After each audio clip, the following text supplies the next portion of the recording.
नमस्कार साथियों, स्वागत है आप सभी का हमारे YouTube चैनल पर। कैसे हो आप सभी।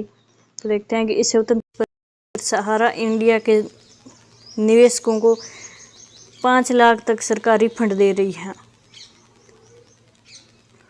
क्या रिफंड दे रही है कि सरकार 5 लाख तक स्वतंत्रता दिवस पर निवेशकों को रिफंड दे रही है। तो देखते हैं कि क्या रिफंड दे रही है सरकार। अब सहारा इंडिया पेमेंट रिफंड क्या है कि सहारा कंपनी में पैसा लगाने वाले लाखों लोगों के लिए एक अच्छी खबर सामने आई है।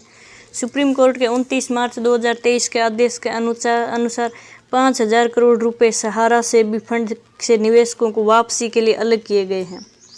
कई सालों से अपनी गाढ़ी कमाई का इंतजार कर रहे निवेशकों को अब केंद्रीय सहकारी समितियों के रजिस्ट्रार के माध्यम से अपना पैसा वापस मिलना शुरू हो गया है।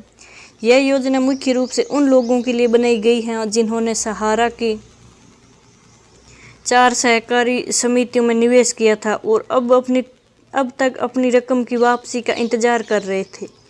अब कौन ले सकता है इस योजना का फ़ायदा, किस किस को फ़ायदा मिलेगा वो देखते हैं कि इस रिफंड योजना का लाभ उठाने के लिए कुछ ज़रूरी शर्तों को पूरा करना होता है। सबसे पहली बात यह है कि निवेशक का नाम सहारा की आधिकारिक सूची में दर्ज होना चाहिए। इसके साथ ही उनके पास निवेश का प्रमाण जैसे कि रसीद, पासबुक या कोई अन्य वैध दस्तावेज होना जरूरी है। आधार कार्ड से जुड़ा हुआ मोबाइल नंबर और बैंक खाता होना भी अनिवार्य है, क्योंकि सारी रकम सीधे बैंक खाते में ही ट्रांसफ़र की जाएगी। जिन लोगों ने पहले से ही ऑनलाइन पोर्टल पर आवेदन कर दिया है उनकी जाँच प्रक्रिया तेज़ी से हो रही है।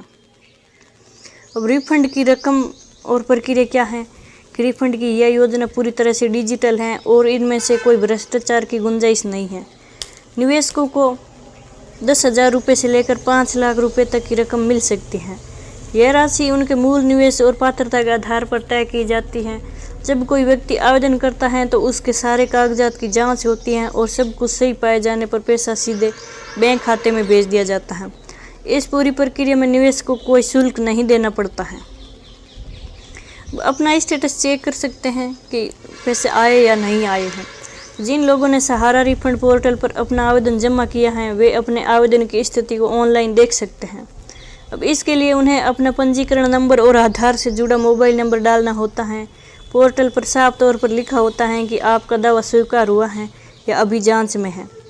कई बार दस्तावेजों की दोबारा पुष्टि की जरूरत पड़ती है, इसलिए नियमित रूप से पोर्टल को चेक करते रहना चाहिए। अब सरकार ने स्पष्ट कर दिया है कि सहारा निवेशकों को उनका पैसा वापस दिलाना प्राथमिकता है। आने वाले समय में इस प्रक्रिया को और तेज बनाने की योजना है। नई तकनीकी और भुगतान का समय कम किया जाएगा। साथ ही कई शिकायत निवारण केंद्र भी खोले जा रहे हैं और जहां निवेशक अपनी समस्याओं का समाधान पा सकते हैं। सरकार का लक्ष्य है कि अगले कुछ महीनों में अधिकतम पात्र लोगों को उनका पैसा मिल जाएगा।